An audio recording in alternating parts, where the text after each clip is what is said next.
আসসালামু আলাইকুম। বিয়ের দিন থেকেই অসুস্থ হয়ে পড়ে আন্দি। সেই সাথে বাড়িতে মায়ের সাথে ঘটতে থাকে অস্বাভাবিক ভয়ানক সব ঘটনা। সময় যত পেরোচ্ছিল ততই আন্দির অবস্থা আরো বেশি মারাত্মক হয়ে উঠছিল। জানা যায় বিয়ের দিনই তাদের উপর বান মেরেছিল মায়ার প্রাক্তন প্রেমিক। আর এই সাঙ্গা নামের ভয়ানক বান যদি কোনো বিবাহিত দম্পতির উপর মারা হয় তাহলে ছাড়াছাড়ি না হওয়া পর্যন্ত অথবা ওই দম্পতির যে কোনো একজন না মরা পর্যন্ত জিন তাদের পিছু ছাড়ে না। কেননা এই কালো জাদুর ফলে তাদের পিছে পড়ে যায় শয়তানের 5 সন্তানের মধ্য থেকে একজন, দাসিম। এটা কোনো কাল্পনিক মুভি নয়, বরং ইন্দোনেশিয়ার এক দম্পতিকে আলাদা করার জন্য সত্যি এই বান মারা হয়েছিল, যার প্রভাব এখনো তাদের উপর চলছে। এই বানের হাত থেকে বাঁচতে হলে বান মারা ওই ব্যক্তিকেই এই জিনকে থামাতে হবে। তাই তো এই মুভিটি তৈরি করা হয়েছে যাতে করে তারা ওই ব্যক্তির কাছে অনুরোধ করতে পারে তাদের উপর থেকে এই কালো জাদু তোলার জন্য। তো চলুন বাস্তব ঘটনা অবলম্বনে তৈরি সদ্য মুক্তি পাওয়া আজকের এই ভয়ানক ইন্দোনেশিয়ান মুভির গল্প জানা যাক। গল্পটি শুরুই হয় আমাদেরকে কিছু কালো জাদুর দৃশ্য দেখিয়ে, যেটা সাধারণ মানুষের সাথে ঘটেছিল।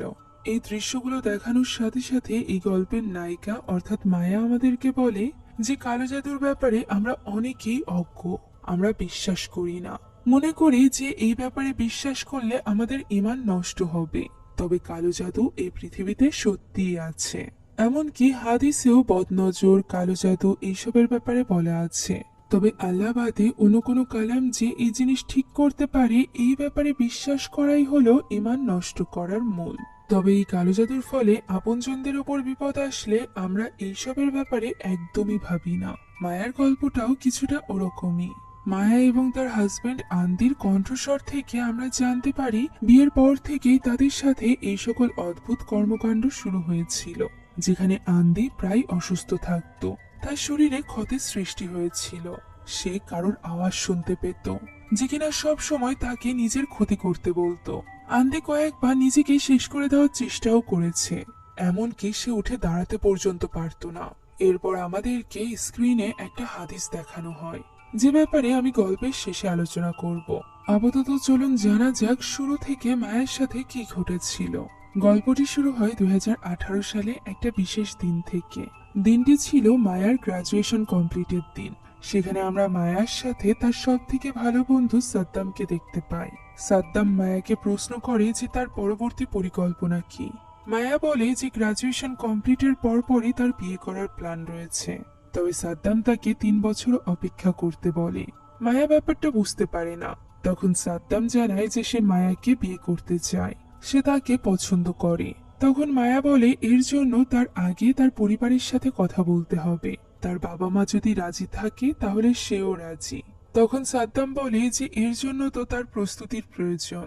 3 বছর সময় লাগবে তার গ্রামের বাড়ি গিয়ে অনেক টাকা ইনকাম করতে। আর এরপর সে আবারও ফিরে আসবে মায়ার জীবনে।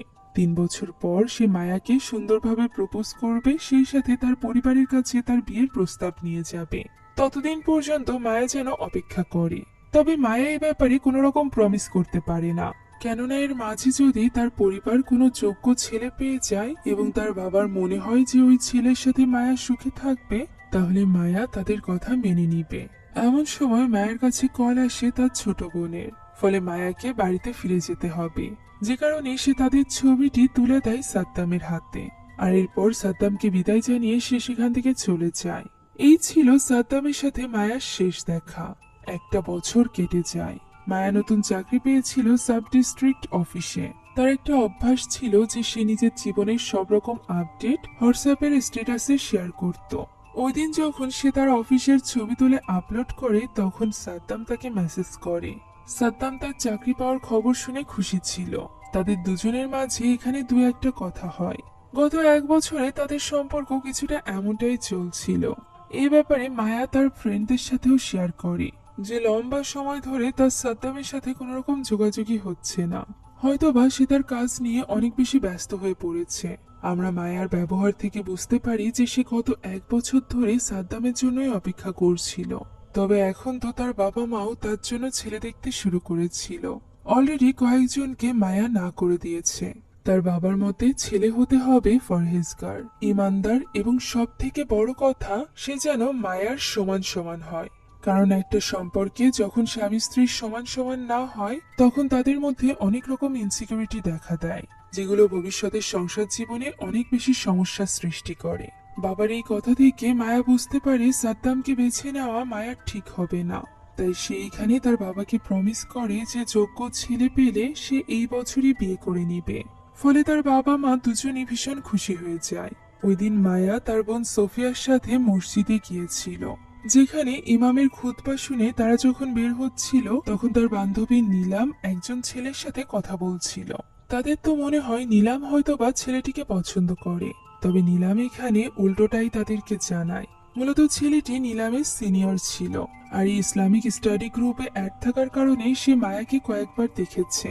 সে মায়ের ব্যাপারে আরো বেশি জানতে চায়, অর্থাৎ তার সাথে পরিচিত হতে চায়। এই ব্যাপারে সে নীলামের সাথে কথা বলছিল। এখানে সোফিয়া ও মায়াকে বলে যে ছেলেটি তার জন্য ঠিকঠাক হতে পারে, সে যেন একটু ভেবে দেখে। এখানেই মায়া প্রথমবারের মতো আন্দিকে দেখে। 2 সপ্তাহের পরিচিতির পর মায়া তার বাবা মায়ের কাছে আন্দির ব্যাপারে জানায়। সে এটাও বলে যে আন্দি তার ব্যাপারে যথেষ্ট সিরিয়াস। তাই তো মাত্র 2 সপ্তাহের পরিচিতিতেই সে মায়ের জন্য বিয়ের প্রস্তাব নিয়ে আসতে চায়। এ কারণেই মায়া তাকে একদিন পর তার বাবার সাথে কথা বলার জন্য ডেকেছে। এ কথা শুনে মায়ের মা তো খুশি হয়ে যায়, তবে তার বাবার ঘাড়ে ছিল মহা দায়িত্ব। নিজের মেয়ের জন্য যোগ্য ছেলে বাছাই করা এতটাও সহজ কাজ ছিল না। এ কারণেই সে আন্দির খুব কঠিনভাবে ইন্টারভিউ নিচ্ছিল, যা আড়াল থেকে দেখছিল মায়া, সোফিয়া এবং মায়ার মা। এখানে সোফিয়া মায়াকে জিজ্ঞাসা করে সাদ্দামের ব্যাপারে। তখন মায়া একটু মন খারাপ করে জানায় যে সাদ্দাম তার কোনো রকম খোঁজ খবরও নেয় না, আর যদি সে তার ব্যাপারে সিরিয়াস হতো তাহলে এতদিনে সে তার বাবার সাথে কথা বলতে আসতো। এছাড়া এখন তার মনে হচ্ছে সাদ্দাম তার সাথে কম্পিটিবলও না। যা শুনে তার মা তাকে বোঝায় যে আন্দি খুবই ভালো একজন ছেলে, সে মায়ের জন্য উপযুক্ত ছেলে, আর ভালোবাসার ব্যাপারটা যদি আসে তাহলে সেটা বিয়ের পরে আসাই ভালো। তখন সোফিয়া জিজ্ঞাসা করে মায়া মন থেকে এই ব্যাপারে রাজি হয়েছে তো? মায়া ইনশাল্লাহ বলে। আর এদিকে আন্দি ইমানদার হওয়ায় তাকে খুব পছন্দ হয়ে যায় মায়ের বাবার। ফলে শীঘ্রই বিয়ের সব প্রস্তুতি শুরু হয়ে যায়। বিয়ের কার্ডে ছবি তুলে আপলোড করে মায়া, যা দেখতে পায় সাদ্দাম। সাথে সাথে সে তাকে কল করে এবং ওই কার্ডের ব্যাপারে জিজ্ঞাসা করে। তখন মায়া তাকে খুব সুন্দরভাবে বুঝিয়ে বলে যে তার বাবা মা তার জন্য একজন ছেলে ঠিক করেছে। 2 সপ্তাহের মধ্যেই তাদের বিয়ে। এই কথা শোনা মাত্রই সাদ্দাম কাঁদতে থাকে। ফোনের এপাশ থেকে তার কান্নার শব্দ শুনে খারাপ লাগে মায়ারও। তাই তো সে সাদ্দামকে বুঝিয়ে বলে যে সে আগেই বলেছিল যে সে খুব দ্রুত তার বাবা মায়ের পছন্দে বিয়ে করে নিবে। হয়তোবা তাদের দুজনের ভাগ্য একে অপরের সাথে নেই। এভাবেই সে সাদ্দামকে বোঝায়। আর এরপর আমরা সরাসরি বিয়ের দিনের দৃশ্য দেখতে পাই। ইসলামী শরিয়াত মোতাবেক তাদের দুজনের বিয়ে দেওয়া হয়। বিয়ের দিন বাইরে অনেক বৃষ্টি পড়ছিল, যা দেখে আত্মীয় স্বজনরাও বলতে থাকে যে বিয়ের পর বৈবাহিক জীবনে তাদের দুজনের অনেক পরীক্ষা আসতে চলেছে। তারা যেন ঠিকঠাক ভাবে সকল পরীক্ষায় উত্তীর্ণ হতে পারে। এখন পরদিন আন্দি বিয়ে করে নিয়ে মায়াকে নিজের বাড়িতে নিয়ে আসে। সেখানে মেন দরজার সামনে যে ম্যাটটি ছিল সেটাতে পা দিতেই আন্দির পায়ে কালো কালো কিছু বস্তু লেগে যায়। তার মনে হয় আজ বিকালবেলা যেহেতু বৃষ্টি হয়েছিল তাই এই ম্যাট ভিজে এই অবস্থা হয়েছে।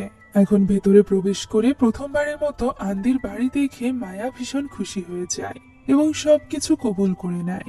তারা দুজন একসাথে ছিল এমন সময় হঠাৎই বেডরুম থেকে কিছু একটা ভাঙার আওয়াজ আসে। সেখানে গেলে দেখা যায় একটা আলমারির কাঁচ ভেঙে আছে এবং পাশেই পড়ে আছে একটা কালো কাক। অর্থাৎ কাকটি এসে হয়তোবা বাড়ি খেয়ে এই কাঁচটি ভেঙে গিয়েছে। তবে আমরা যারা ইসলামিক হরর মুভির ফ্যান আছি তারা খুব ভালো করে জানি যে এই জিনিসটা মোটেও স্বাভাবিক না। এটা কালো জাদুরই একটা সংকেত, যার আভাস ওই রাত থেকেই শুরু হয়ে যায়।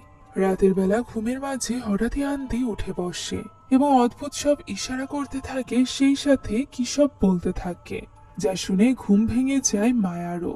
মায়া আন্দিকে কিছু জিজ্ঞাসা করতে যাবে তার আগেই আন্দি শুয়ে পড়ে। পরদিন যখন আন্দি অফিস থেকে ফেরে তখন তার পুরো শরীর ভীষণভাবে চুলকাচ্ছিল। সে দ্রুত পা থেকে মোজা খুলে ফেলে। তখন দেখা যায় তার শরীরের বিভিন্ন অংশ ভীষণভাবে লাল হয়ে গিয়েছে। আন্দির মনে হচ্ছিল এটা হয়তো বা অ্যালার্জি জনিত কোনো কারণে হয়েছে। তবে মায়া এটা নিয়ে বসে থাকতে চাইছিল না, তাই সে ওই দিনই তাকে হসপিটালে নিয়ে যায়। ইতিমধ্যে আন্দির হাসি কাশিও শুরু হয়ে গিয়েছিল, তাই ডাক্তারের মনে হয় এটা হয়তো বা অ্যালার্জির কারণেই হচ্ছে। তবে অদ্ভুত ব্যাপার হলো আন্দির কখনো অ্যালার্জি ছিলই না, যা শুনে মায়া একটু চিন্তায় পড়ে যায়। এখন এর কয়েকদিন পরে আমরা এক রাতের দৃশ্য দেখতে পাই, যেখানে ঘুমের মাঝে আন্দির কাশতে কাশতে ঘুম ভেঙে যায়। মায়া উঠে দেখতে পাই আন্দির কাশির সাথে এখন রক্ত আসতে শুরু করেছে। ফলে মায়া তাকে নিয়ে আরো বেশি চিন্তায় পড়ে যায়। পরদিনই সে ডক্টরের অ্যাপয়েন্টমেন্ট নেয়। আন্দি তার অফিসের বাইরে এসেছিল তাকে নিতে। মায়া যখন অফিস থেকে বের হতে যাবে তখন তার কলিগ তার সাথে কথা বলে এবং জানতে চায় আন্দির কি হয়েছে। ডাক্তার নিজেও আসলে বলতে পারছিল না যে আন্দির কি হয়েছে। এর আগেও এক্সরে করা হয়েছে, তবে তাতে কিছু ধরা পড়েনি। যে ব্যাপারটা জানার পর মায়ার কলিগ তাকে বলে যে তাদের দেশে কালো জাদু করা খুবই নর্মাল ব্যাপার, আর যেহেতু বিয়ের পর থেকেই আন্দি অসুস্থ হয়ে পড়েছে, তাই হতে পারে তাদের উপর বদনজর পড়েছে। তার উচিত একজন কবিরাজ দেখানো। তবে মায়া বলে যে সে আপাতত ডক্টর দেখাতে চায়। একথা বলে সে সেখান থেকে বেরিয়ে যায়। ওই দিনও ডক্টর টেস্ট করে কোনো কিছুই পায় না। তাদের ধারণা কোনো ইনফেকশনের কারণে আন্দির হয়তো বা এমনটি হচ্ছে। সময়ের সাথে সাথে আন্দির ক্ষতের অবস্থাও বেশ খারাপ হয়ে উঠছিল। তবে মায়া আন্দির সব রকম ভাবে খেয়াল রাখছিল। সে মলম লাগাতে লাগাতে আন্দিকে বলে যে এখন আন্দির মন না চাইলে তার বাইরে যাওয়ার প্রয়োজন নেই। মায়া একা একাই অফিসে যাতায়াত করতে পারবে, তাই সে যেন খুব একটা তাকে নিয়ে চিন্তা না করে। যা শুনে আন্দি একটু চিন্তামুক্ত হয়। এখন মায়া ওয়াশরুমে গেলে ওই সময় আন্দি একা ছিল। হঠাৎই একটা টিকটিকির কাটা শরীর এসে তার পা ভিজিয়ে রাখা পানিতে পড়ে, যেটা সে হাত দিয়ে তুলে নেয়। আমরা দেখতে পাই আন্দির ব্যবহার বেশ অদ্ভুত হয়ে গিয়েছে, যেন সে মায়ার সামনে খুশি থাকার নাটক করছে। ওই দিন রাতে মায়া খুশি হওয়ার তাকে একটা বড় কারণ দেয়, আর সেটা হলো মায়া প্রেগনেন্ট ছিল, যা দেখে আন্দি ভীষণভাবে খুশি হয়ে যায়। সে নতুন সদস্যের আগমনে এতটাই খুশি ছিল যে সে তখনই মহান আল্লাহ তাআলার সিজদায় পড়ে এবং সূরা মারিয়াম পড়ে মায়ার পেটে ফু দেয়। এখন ওই দিন আন্দি ঘুমিয়ে যাওয়ার পর মায়া তার বাবা মাকে ভিডিও কলে এই সুসংবাদ জানায়। এই সুখবর শোনার পর মায়ার মা চাইছিল একটা দোয়া অনুষ্ঠান করতে এবং আত্মীয় স্বজনদের ডেকে তাদের দাওয়াতের ব্যবস্থা করতে। তখন মায়া বলে যে এই অনুষ্ঠানটি তার বাড়িতে রাখলেই ভালো হয়, অর্থাৎ তার এবং আন্দির বাড়িতে। তার মা বাবা এই কথাই রাজি হয়ে যায়। তখনই তারা লক্ষ্য করে পেছনে আন্দি উঠে এসেছে এবং উপরের দিকে তাকিয়ে কিছু একটা ইশারা করছে। তারা বললে মায়া সেদিকে ছুটে যায়।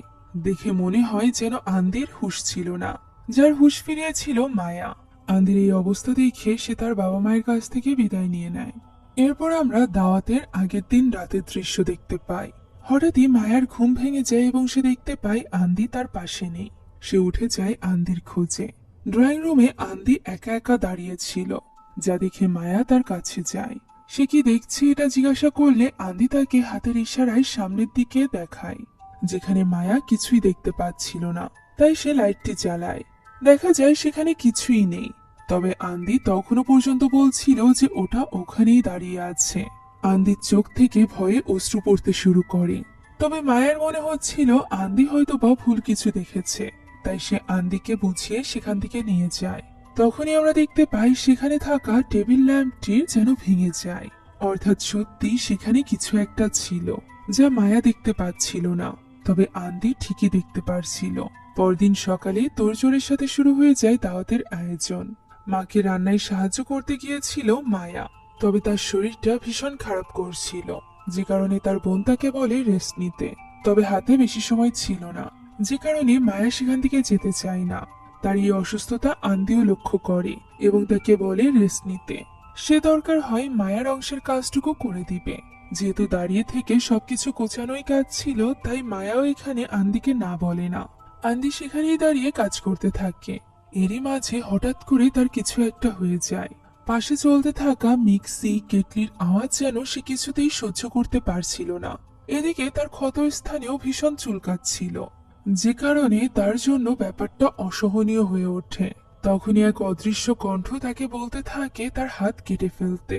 এ কথা শোনা মাত্রই অ্যান্ডি ওই কাটার হাতে তুলে নেয় এবং সেটা দিয়ে সে তার হাতের উপর আঘাত করতে থাকে। এই দৃশ্য দেখে মায়ার মা চিৎকার করে ওঠে, যা শুনে সকলে সেদিকে দৌড়ে যায় এবং আন্দির এই অবস্থা দেখে সকলে ভীষণ ঘাবড়ে যায়। সে তখনও নিজের হাত কাটতে যাচ্ছিল। সকলে মিলে তার হুঁশ ফেরায়, তাকে দ্রুত নিয়ে যাওয়া হয় হসপিটালে। এখন ওই দিন দুপুরের দৃশ্য আমরা দেখতে পাই, যেখানে দাওয়াতের জন্য সকল আত্মীয় স্বজনরা চলে এসেছিল। তাদের সাথে ব্যস্ত হয়ে পড়েছিল মায়া। এখানে আমরা মায়ার আন্টি ইয়াতিকে দেখতে পাই, যে কিনা তাদের বিয়ের সময় আসতে পেরেছিল না কিছু কাজের জন্য। সে এবং তার হাজবেন্ড এখানে মায়ার হাজবেন্ড অর্থাৎ আন্দির সাথে দেখা করতে চায়। মায়া জানায় যে সে অসুস্থ, আর এরপর তাদেরকে নিয়ে আসে আন্দির সাথে দেখা করতে।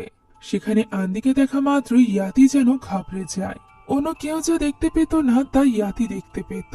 তাই তো সবাই আন্দিকে স্বাভাবিক দেখলেও ইয়াতি দেখতে পায় তার 2 হাত পা পুরোপুরি ভাবে কালো হয়ে গিয়েছে, যে কালো ছাপ আস্তে আস্তে করে পৌঁছে যাচ্ছে তার মুখ পর্যন্ত। তাই তো সে ওই রুম থেকে বের হয়ে মায়ের সাথে আলাদাভাবে কথা বলতে চায়। তবে সে কিছু একটা লক্ষ্য করে মায়াকে কিছু বলে না, যেন সে সেখানে কাউকে দেখতে পাচ্ছিল।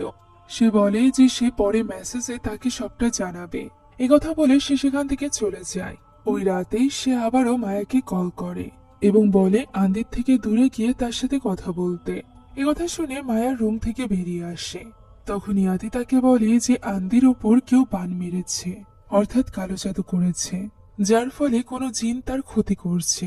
তাই সে দ্রুত যেন তার হাজবেন্ডকে নিয়ে কোনো কবিরাজের শরণাপন্ন হয়, তা না হলে সে মহা বিপদে পড়বে।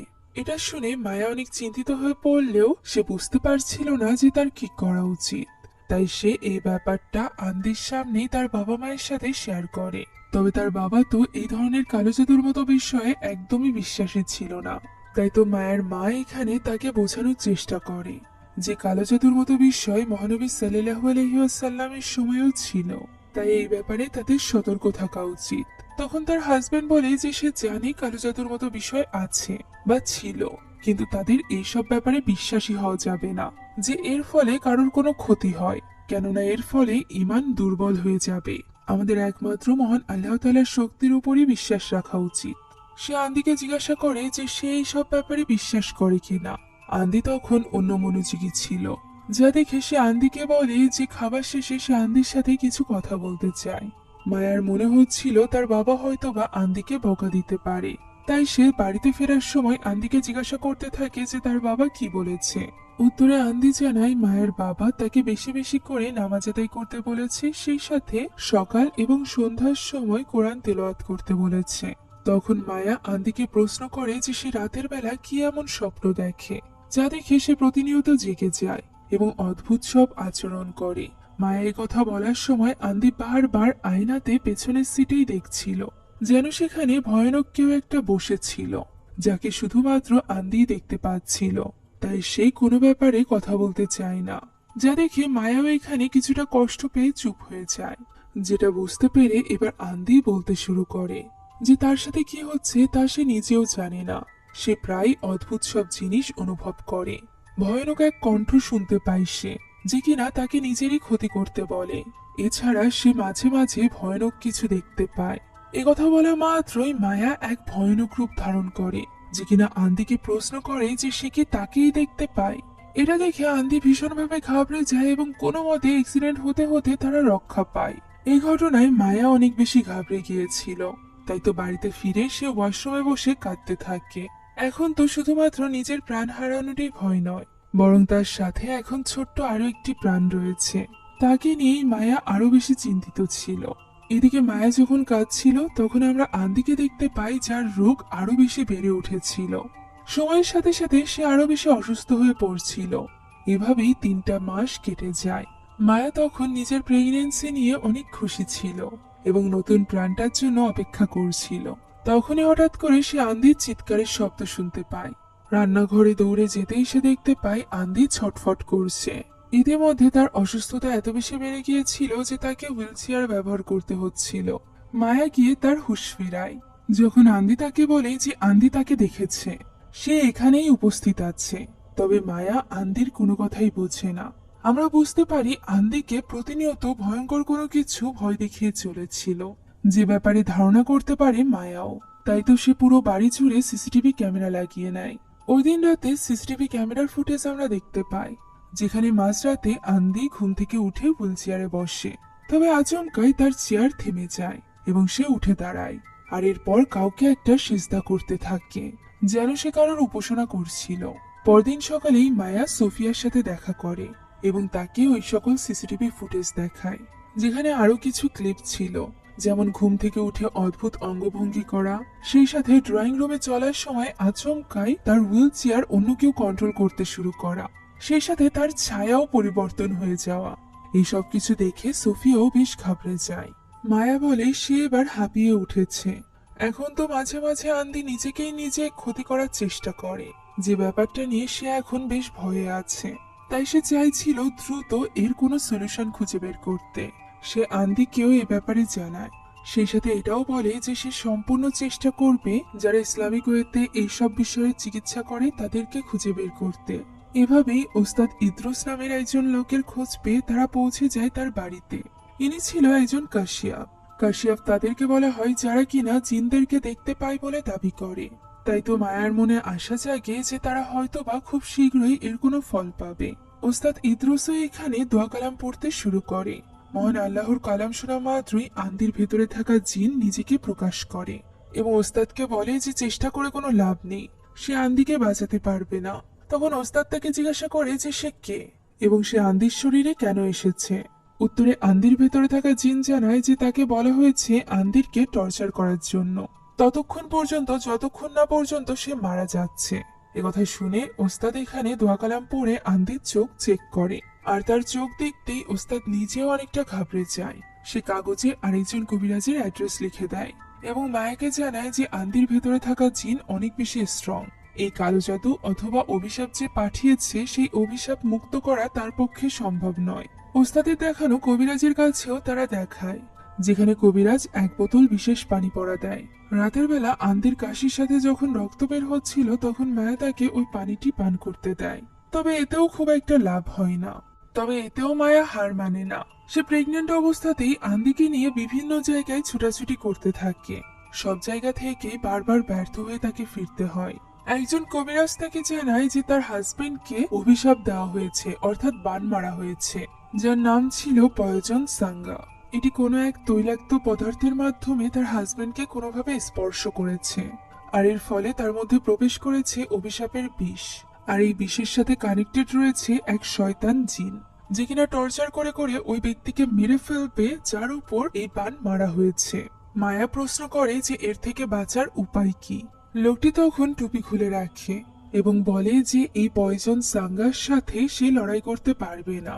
এসব যেহেতু কালো জাদুর অংশ, তাই কোনো সামানের স্বর্ণপন্ন তাদের হতে হবে। কোনো এক বিশেষ রিচুয়ালের মাধ্যমেই একমাত্র আন্দির ভেতর থেকে ওই বিষ বের করা যাবে, অথবা তারা সেই লোকের সাথে দেখা করতে পারে যে কিনা আন্দির উপর বান মেরেছে। মায়া প্রশ্ন করে যে সে কি জানাতে পারবে যে কে এই বান মেরেছে। তখন উত্তরে লোকটি জানায় যে না, এটা বের করা খুবই কঠিন। তবে এমন কেউ বানটা মেরেছে যে কিনা পূর্বে তাদের কোনো কাজে অনেক বেশি কষ্ট পেয়েছে, এই কারণেই এই বিষ এত বেশি স্ট্রং। মায়া জিজ্ঞাসা করে যে কেউ কেন আন্দির উপরে এই কালো জাদু করতে যাবে। উত্তরে লোকটি বলে যে তার উদ্দেশ্য হলো আন্দি এবং তার সংসার ভাঙা। তাই সে মায়াকে বলে যত দ্রুত সম্ভব কোনো সামানের সাহায্য নিতে। তবে যতক্ষণ না পর্যন্ত সে কোনো সামানের সাহায্য পাচ্ছে ততক্ষণের জন্য সে মায়াকে একটা লাউ দেয়, সেই সাথে 2 বোতল পানি। সে বলে এই পানির সাথে লাউ কেটে তা গোসলের পানির সাথে মিলিয়ে আন্দিকে যেন প্রতিদিন গোসল করানো হয়। এর ফলে তার ব্যথা কিছুটা কমবে এবং এই বিষক্রিয়াও ধীর গতিতে এগোবে, যার মাধ্যমে তারা সময় পাবে ভালো সামান খোঁজার। মায়া এমনটি করে।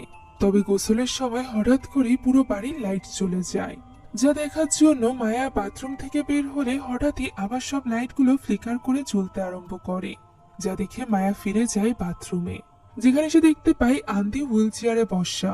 সে অবাক হয়ে আন্দিকে জিজ্ঞাসা করে যে সে একা একা কিভাবে বাথট্যাব থেকে উঠলো, যার উত্তর না দিয়ে আন্দি ভয়ে ভয়ে সামনের দিকে তাকিয়ে থাকে এবং মায়াকে বলে দ্রুত তাকে এখান থেকে নিয়ে যেতে। ফলে মায়াও আর দেরি করে না। আন্দির দিকে এইভাবে খেয়াল করতে গিয়ে মায়া নিজেরই খেয়াল রাখতে পারে না, যার ফলে তার কিছুটা ব্লিডিং হতে শুরু হয়। ডক্টর দেখানোর পর জানা যায় যে টেনশনের কারণে তার ব্লাড প্রেশার অনেকটা হাই, যে কারণে তার গর্ভের বাচ্চা ঠিকমতো ভাবে বড় হতে পারছে না। তাই ডক্টর তাকে কমপ্লিট বেড রেস্ট দেয়।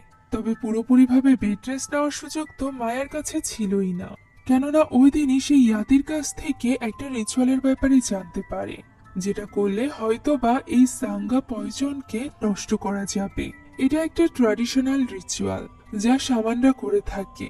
সে তখনও পর্যন্ত কনফিউজ ছিল যে সে কোনো শামানের শরণাপন্ন হবে কিনা, এর ফলে তার ঈমান দুর্বল হয়ে যাবে। এরই মাঝে তাকে কল করে আন্দি এবং তাকে দ্রুত বাড়িতে আসতে বলে। তার মনে হচ্ছিল সে হয়তো বা নিজেকেই নিজে শেষ করে দিবে। যা শুনে মায়া তড়িঘড়ি করে বাড়িতে ফিরে যায়। সেখানে গিয়ে সে দেখতে পায় আন্দি অসুস্থ হয়ে পড়েছে। তাকে হসপিটালে ভর্তি করা হয়। এবার আর মায়া কারোর কথাই শোনে না, বরং সে ইয়াতির বলা একজন শামান নিনি বুলানের কাছে যায়, যেখানে যেতে তাদেরকে সাহায্য করে সোফিয়া এবং তার হাজবেন্ড রাশিদ। বুলানের কাছে পৌঁছে মায়া তাকে সব ঘটনা খুলে বলে। যা শুনে বুলান বলে যে এই অবস্থাতে ট্রিটমেন্ট করার মাত্র দুটো পদ্ধতি আছে। একটা হলো আক্রান্ত ব্যক্তিকে সাঙ্গা পাতার রস খাওয়ানো, তবে সাঙ্গা পাতার রস পাওয়া এতটা সহজ নয়, আর বুলানের কাছে এই পাতাও নেই, যে কারণে সে একটা বিশেষ রিচুয়ালের ব্যাপারে বলে। সেটা ছিল বাহারাগো রিচুয়াল।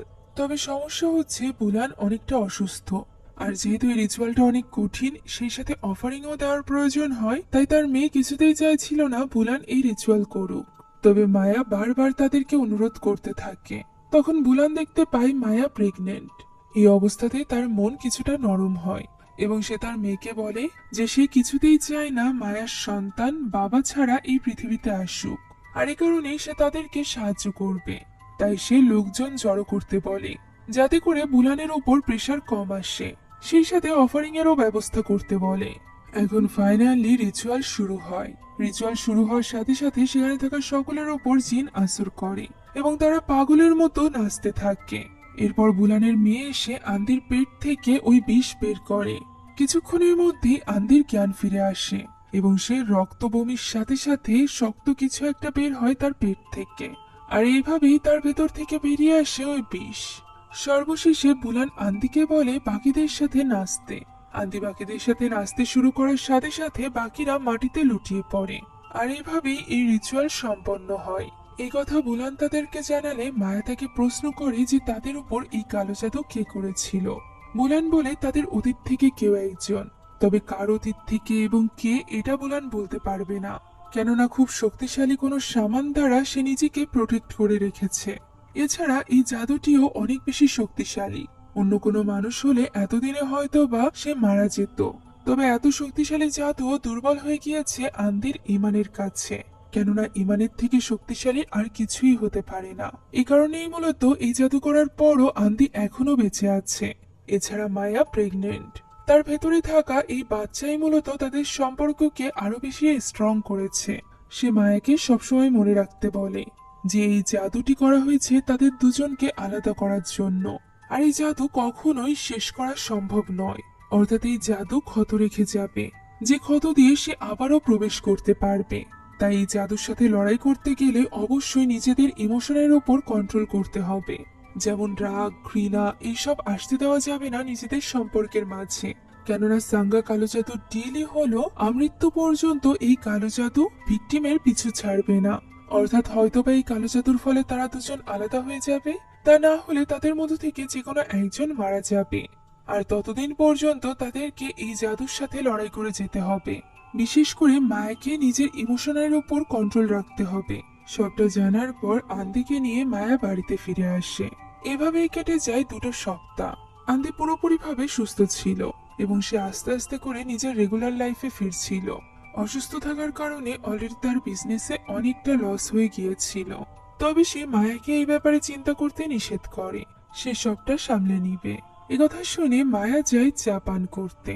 ওই সময় আন্দির ফোনে একটা মেসেজ আসে। তখনই আন্দি মায়ের দিকে তাকালে সে দেখতে পায় মায়ার এক বৃদ্ধা রূপ। তবে একটু পরই সে স্বাভাবিকভাবে মায়াকে দেখতে পায়। হতে পারে যেমনটি বুলান বলেছিল, ওই জাদুর প্রভাব এখনো কাটেনি। এখন রেস্টুরেন্টে কাজের প্রেসারের কারণে আন্দিকে প্রায় গভীর রাত পর্যন্ত বাইরে থাকতে হতো। এভাবেই একদিন বারবার মেসেজ করার পরও আন্দি মায়াকে কোনো রকম মেসেজের রিপ্লাই দিচ্ছিল না, যার ফলে মায়া একটু চিন্তিত হয়ে পড়ে। এমন সময় দরজায় নক হয়। মায়া গিয়ে দরজা খুলতেই দেখতে পায় সেখানে কেউই নেই, যা দেখে মায়া ঘাবড়ে গিয়ে ঘরের দরজা বন্ধ করে চলে আসতে যাচ্ছিল। এমন সময় দরজায় আবারও নক হয়। দরজা খুলে এবারও সে কাউকে দেখতে পায় না এবং ঘাবড়ে গিয়ে তখনই কল করে আন্দিকে। তবে আন্দির তো ফোন বন্ধ ছিল। এভাবেই মায়া এবং আন্দির মধ্যে দূরত্ব চলে আসে। একদিন মায়া সোফিয়ার সাথে রেস্টুরেন্টে বসে এ ব্যাপারে শেয়ার করে। সে জানায় বাড়িতে একা থাকতে তার ভীষণ ভয় লাগে। প্রায় সে অদ্ভুত কিছু শব্দ শুনতে পায়, অদ্ভুত জিনিস অনুভব করে, আবার কোনো কোনো সময় অদ্ভুত কিছু দেখতেও পায়। তার মনে হচ্ছিল এই সব কিছু হয়তো বা তার মনের ভুল। তখন সোফিয়া জিজ্ঞাসা করে তার এবং আন্দির সম্পর্ক ঠিক আছে কিনা। উত্তরে মায়া বলে তার এবং আন্দির মধ্যে এখন তো কথা হয় না বললেই চলে। তার কেন জানি ইদানিং আন্দির প্রতি ভালোবাসা আসে না, বরং তার সন্দেহ হয়। খুব খারাপ কিছুর অনুভূতি আসছে তার আন্দির প্রতি। গতদিন সে কাপড় ধোয়ার সময় আন্দির কাপড় থেকে মেয়েদের সুগন্ধির গন্ধ পেয়েছে। সোফিয়া বলে প্রেগন্যান্সির জন্য সে হয়তো বা অনেক বেশি সেন্সিটিভ হয়ে গিয়েছে। তবে সে কি এই ব্যাপারে আন্দির সাথে কথা বলার চেষ্টা করেছে? উত্তরে মায়া বলে সে চেষ্টা করায় তাদের সম্পর্ক আরো বেশি খারাপ হয়ে গিয়েছে। তাদের দুজনের মধ্যে ঝগড়া বিবাদ বাড়ছে। আন্দি এখন তার সাথে বেশ রাগান্বিতভাবে কথা বলে। সেই সাথে বাড়িতে সময়ও কম কাটায়। তারা ভালোভাবে এক মুহূর্ত কাটায় না বললেই চলে। যে ব্যাপারে জেনে সোফিয়া তাদেরকে নিয়ে অনেকটা চিন্তিত হয়ে পড়ে। এবার আমরা জানতে পারি যে মায়া এবং আন্দির মাঝে কেন এই দূরত্ব আসছিল। ওই কালো জাদুর কারণে আন্দির চোখে মায়াকে সবসময় বৃদ্ধা এবং কুৎসিত দেখাতো। সে এখন আর মায়ার মধ্যে কোন রকম সৌন্দর্য খুঁজে পাচ্ছিল না, যে কারণে সে সব সময় মায়াকে এড়িয়ে যেতে চাইতো। সে তার দিকে তাকাতে পর্যন্ত পারত না, তার থেকে দূরত্ব বজায় রাখত। প্রায় রাতের পর রাত সে বাইরে কাটাতো। এক রাতে এরকম মিটিং এর বাহানা দিয়ে সে বাইরে ছিল। মায়াও ব্যাপারটা মেনে নিয়ে শুয়ে পড়ে। লাইট অফ করতেই সে কাউকে নিজের সামনে দেখতে পায়। তবে লাইট জ্বালানোর সাথে সাথেই সে গায়েব হয়ে যায়। আবারও লাইট জ্বালাতে ওই আকৃতি যেন এবার তার আরো বেশি কাছে চলে আসে। ফলে সে এবার ঘাবড়ে গিয়ে লাইট জ্বালানো অবস্থাতেই শুতে যায়। তবে সাইডে ঘুরতেই হঠাৎ করে সে নিজের সামনে এক ভয়ানক পচংকে দেখতে পায়। ফলে সে অনেকটা ভয় পেয়ে যায় এবং সেখান থেকে দৌড়ে পালাতে গিয়ে আন্দির সাথে ধাক্কা খায়। আন্দি ফিরে এসেছিল। সে কোনো মতে মায়াকে সামলে নেয়। আর এরপরই সে মায়াকে জানায় যে সে এক সপ্তাহের জন্য বাইরে যেতে চলেছে। যা শুনে মায়া এবার অনেকটা ভেঙে পড়ে। সে আন্দিকে বলে যে তার এখন তার পাশে থাকা প্রয়োজন। ডেলিভারির সময় চলে এসেছে, তাই সে আন্দিকে এই সময় তাকে একা ফেলে যেতে নিষেধ করে।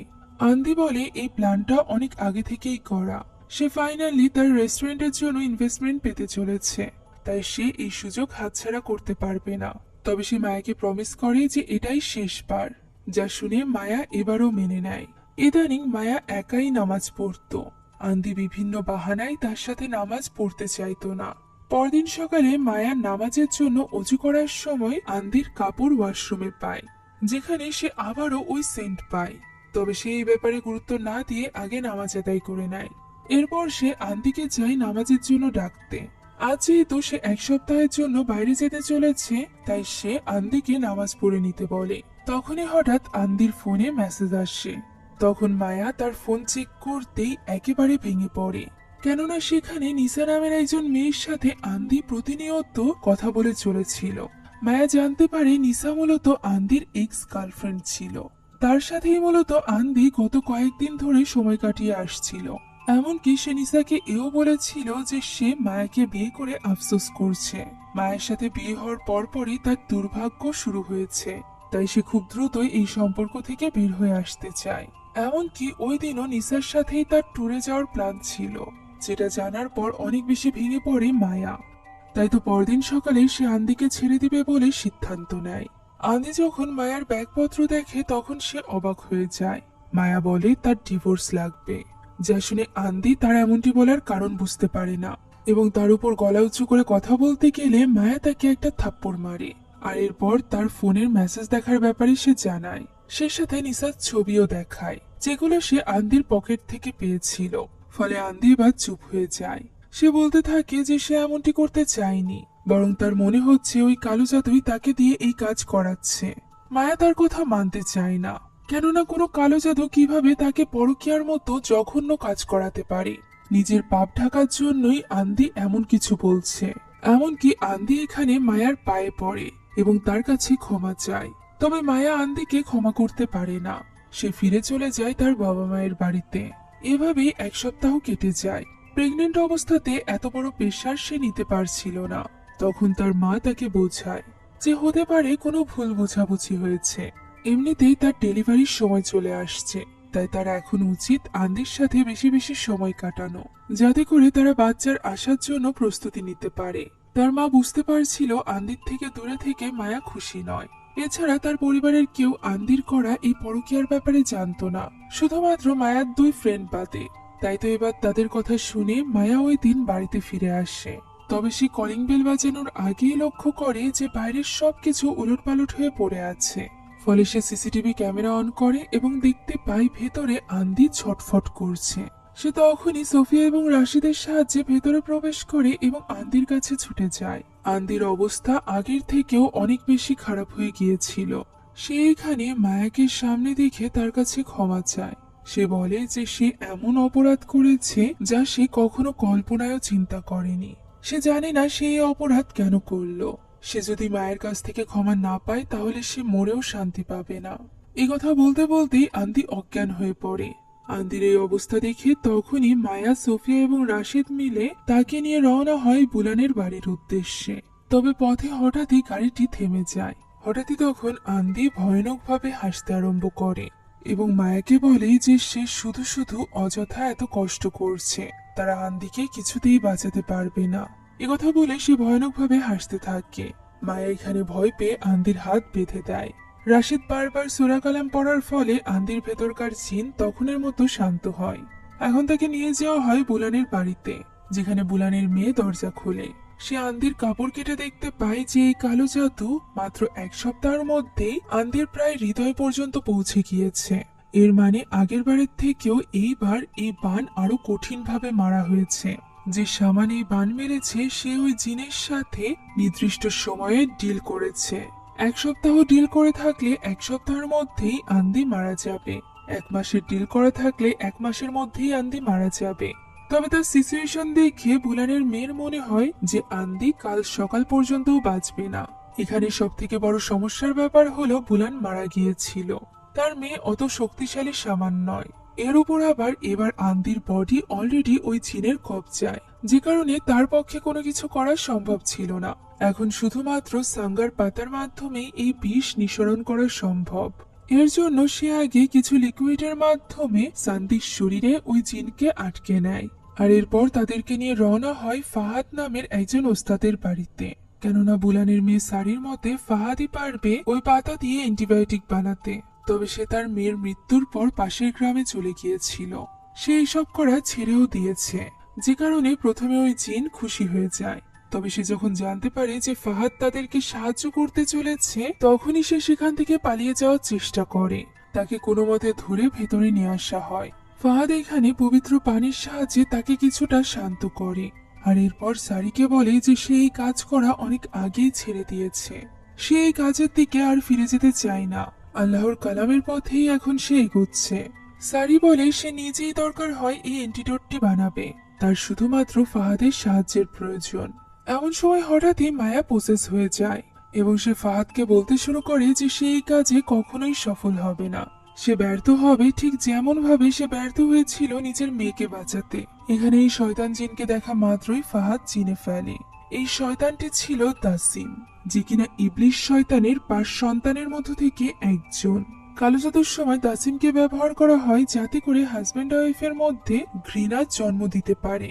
ব্যাপারটা বুঝতে পেরে ফাহাদ এখানে আন্দিকে আগে বেঁধে ফেলে। ওই সময় সারি চলে যায় এই বাড়ির পিছে থাকা সাঙ্গা পাতা আনতে। আন্দিকে বাঁধার পর ফাহাদ বাইরে যায় একটা বিশেষ পাতা নিতে, যেটা পিষে সে পানির সাথে মেশায়। আর এরপর সেটা তুলে দেয় সোফিয়ার হাতে এবং বলে সে যখনই চোখের ইশারা করবে তখনই যেন সোফিয়া এই পানি মায়ার মুখে মারে। এভাবেই মহান আল্লাহ তাআলার কালামের মাধ্যমে তারা খুব সহজেই মায়ার ভেতর থেকে দাসিম জিনকে বেরিয়ে দেয়। ফলে মায়া তো মুক্ত হয়ে যায়, তবে সেটি আবারও প্রবেশ করে আন্দির ভেতরে। এদিকে মায়ার ডেলিভারি পেন শুরু হয়ে গিয়েছিল, যে কারণে রাশিদ সোফিয়া এবং মায়াকে গাড়ি পর্যন্ত এগিয়ে দেয়। সোফিয়া মায়াকে নিয়ে হসপিটালে চলে যায়। এদিকে ফাহাদ শুরু করে দেয় আন্দির ঝাড়ফুঁক করতে। আন্দির ভেতরে থাকা শয়তান দাসিম জানায় যে মায়ার সন্তান হওয়ার সাথে সাথেই আন্দি মারা যাবে। এমনকি মায়ার ভালোবাসাও অলরেডি হার মেনেছে তার চক্রের সামনে। ফাহাদ কেন হার মানছে না? এইসব বলেই সে ফাহাদকে দুর্বল করার চেষ্টা করে। এমনকি সে তার মেয়ের কথা তুলেও তাকে উল্টোপাল্টা বলতে থাকে। চারিপাশের সবকিছু কাঁপতে শুরু করে। তখনই সেখানে ফিরে আসে রাশিদ। রাশিদ এবং ফাহাদ মিলে দোয়া কালাম পড়তে থাকে, যার ফলে ওই শয়তান আরো বেশি কষ্ট পায় এবং আরো বেশি ক্ষেপে যায়। সে এবার চিৎকার করে চারিদিকে সবকিছু ভেঙে ফেলে, ফলে অজ্ঞান হয়ে যায় ফাহাদও। কিছুক্ষণের মধ্যেই সেখানে সারি চলে আসে ওই পাতা নিয়ে। সে ফাহাদের জ্ঞান ফেরায়, আর এরপর সে ফাহাদের সাথে মিলে আন্দিকে তুলে নিয়ে আসে একটা পাত্রের কাছে, যে পাত্রের ভেতরে পানি ছিল। ফাহাদ এই পানি দিয়ে আন্দিকে গোসল করিয়ে দিতে শুরু করে, যার ফলে ওই শয়তান জিনের ভীষণভাবে কষ্ট হচ্ছিল। তাই তো সে এখানে ফাহাদকে আঘাত করে। ফাহাদও তখন আন্দিকে আঘাত করে অজ্ঞানের মতো করে ফেলে, আর এরপর সে সারির সাহায্য নিয়ে আন্দিকে ওই পাত্রের ভেতরেই ঢুকিয়ে দেয়। তাকে ওই পাত্রের ভেতরে রেখে সারি চলে যায় অ্যান্টিডোট বানাতে। ফাহাদ এখানে তাকে এই পবিত্র পানির মধ্যে চোবাতে শুরু করে, যাতে করে এই পানি সহ্য করতে না পেরে তার ভেতর থেকে ওই শয়তান জিন বেরিয়ে আসে। তখন ওই শয়তান দাসিম বলতে থাকে যে তার কি দোষ, আন্দি নিজেই একজন খারাপ লোক। তা না হলে সে ইনফ্লুয়েন্স করার সাথে সাথেই আন্দি কেন পরকীয়ার মতো জঘন্য কাজ করলো। এতে ওই শয়তান অর্থাৎ দাসিমের কোনো দোষ নেই। ফাহাদও তো একজন হত্যাকারী, সেও তো নিজের মেয়ের খুন করেছে। ফাহাদ বুঝতে পারে এই শয়তান তাকে ম্যানিপুলেট করার চেষ্টা করছে, তাই তো সে জোর করে তাকে পানিতে চোবানোর চেষ্টা করে। তখনই সেখানে চলে আসে রাশিদ। সে বুঝে উঠতে পারছিল না ফাহাদ কেন আন্দিকে এইভাবে পানিতে চোবাচ্ছে, আর এই সুযোগ নেয় দাসিম নামক ওই শয়তান। সে রাশিদকে বলে যে ফাহাদ তাকে মেরে ফেলছে, ঠিক সেইভাবে যেভাবে সে নিজের মেয়েকে মেরেছিল। সে একটা শয়তান সমান। যা শুনে রাশিদ তাকে আটকায় এবং তাকে ধাক্কা দিয়ে সরিয়ে দিলে তখনই ওই শয়তান ধরে বসে রাশিদকে। ফলে রাশিদ এখানে নিজের ভুল বুঝতে পারে। এরপর রাশিদ এবং ফাহাদ মিলে আন্দিকে অনেকক্ষণ যাবৎ ওই পবিত্র পানির মধ্যে চুবিয়ে রাখে, যার ফলে তার ভেতরে থাকা ওই শয়তান বেরিয়ে যেতে বাধ্য হয়। এরপর তাকে নিয়ে এসে শুইয়ে দেওয়া হয় বাইরে, যেখানে তখনও পর্যন্ত তার রক্ত বমি হচ্ছিল। এরই মাঝে সারি ওই অ্যান্টিডোট বানিয়ে নিয়ে আসে এবং সেটা পান করিয়ে দেয় আন্দিকে। এটা পান করা মাত্রই সে নীল কালারের বিষ নিজের মুখ থেকে বের করে। এরই মাধ্যমে এই কালো জাদুর বিষমুক্ত হয়ে যায় আন্দি। এদিকে হসপিটালে মায়া এবং আন্দির কোল জুড়ে আসে এক ফুটফুটে কন্যা সন্তান। তাই তো জ্ঞান ফেরার পর মায়া আন্দিকে কল করে, যেখানে আন্দিও সুস্থ হয়ে উঠেছিল। সে আন্দিকে সুখবর দেয় এবং জানতে চায় যে ওস্তাদ বলতে পারবে কিনা কে তাদের উপর কালো জাদু করেছিল। মায়া আরো বলে যে সে আন্দিকে একটা ফটো পাঠাবে, সে যেন এই ফটোটি ওস্তাদ ফাহাদকে দেখায়। যা শুনে এবার আন্দি যায় ওস্তাদ ফাহাদের কাছে এবং তাকে জিজ্ঞাসা করে তাদের উপর কে কালো জাদু করেছিল। ফাহাদ বলে সে তাকে কল্পনায় দেখেছে ঠিকই, তবে তার নাম জানে না।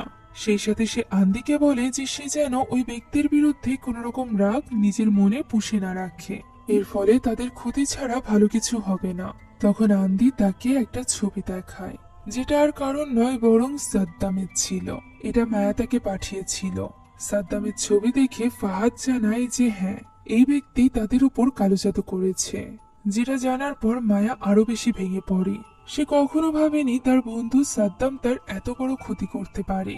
তার মনে পড়ে যায় যে সাদ্দাম তাকে বলেছিল যে সে কখনোই মায়ার এইভাবে অন্য কাউকে বিয়ে করা মেনে নিতে পারবে না, মেনে নিবেও না। এখন স্ক্রিনে সাদ্দামের উদ্দেশ্যে একটা মেসেজ লেখা হয়। এই কালো জাদু এখনো মায়া এবং আন্দিকে তাড়া করে বেড়াচ্ছে। শুধুমাত্র বান যে মেরেছে সে না উঠালে এই কালো জাদুর হাত থেকে তারা পুরোপুরিভাবে মুক্তি পাবে না, আর এর জন্য তারা সাদ্দামকে খুঁজছে। মায়া এখানে সাদ্দামের কাছে রিকোয়েস্ট করে যে সে যদি পৃথিবীর যে কোনো প্রান্ত থেকে এই মুভি দেখে থাকে তাহলে সে যেন তার উপর থেকে এই কালো জাদু সরিয়ে নেয়। এছাড়া যদি কেউ সাদ্দামকে চিনে থাকে তাহলে সে যেন তাদেরকে হেল্প করে সাদ্দামের খোঁজ পেতে। এখন মায়া এবং আন্দির বর্তমান সিচুয়েশন আমরা দেখতে পাই, যেখানে তাদের মেয়ে হাঁটতে শিখে গিয়েছিল। সে কিছুদিনের জন্য তার বাবার কাছে থাকতো এবং কিছুদিনের জন্য মা মায়ার কাছে থাকতো। মায়া এবং আন্দি সেপারেট হয়ে গিয়েছে। আর এরই সাথে আমরা শয়তানের ওই উক্তিটি দেখতে পাই, যে উক্তি মহান আল্লাহ তাআলাকে সে বলেছিল যে যে মানুষের কারণে মহান আল্লাহ তাআলা তাকে সবকিছু থেকে বঞ্চিত করলো তাদেরকে সে পথভ্রষ্ট করবে, শুধুমাত্র মহান আল্লাহ তাআলার প্রকৃত ইমানদার ব্যক্তিগণ ছাড়া।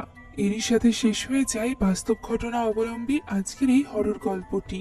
আশা করছি ইন্দোনেশিয়ায় ঘটা এই ঘটনার ব্যাপারে তৈরি করা এই মুভিটি আপনাদের কাছে ভালো লেগেছে। যদি ভালো লেগে থাকে তাহলে অবশ্যই একটি লাইক এবং একটি কমেন্ট করতে ভুলবেন না। সেই সাথে আমাদের চ্যানেলে যদি নতুন হয়ে থাকেন তাহলে please subscribe to our channel. Thank you so much for watching this video. আল্লাহ হাফেজ।